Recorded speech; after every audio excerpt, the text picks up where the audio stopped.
कैसे करूँ?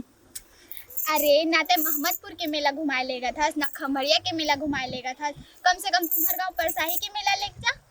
अरे लेके जाऊँ ना पगली, और तोर में एक चीज घलो लूँ। काले भी काजल काजल तोर बर ले हूँ काजल। हट के कर लूं। अरे यार ए रुकना ए मोंगरा, अरे मोर दर्दे दिल।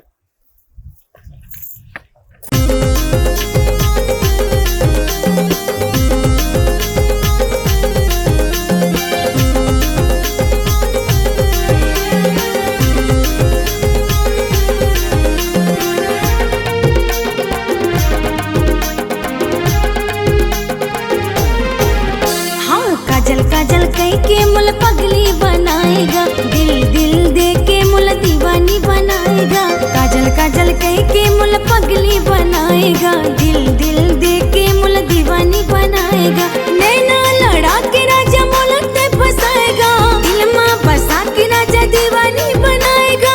हाँ काजल काजल कह के मुल पगली बनाएगा, दिल दिल दे के मुल दीवानी बनाएगा। काजल काजल कह के मुल पगली बनाएगा, दिल दिल दे के मुल दीवानी बनाएगा।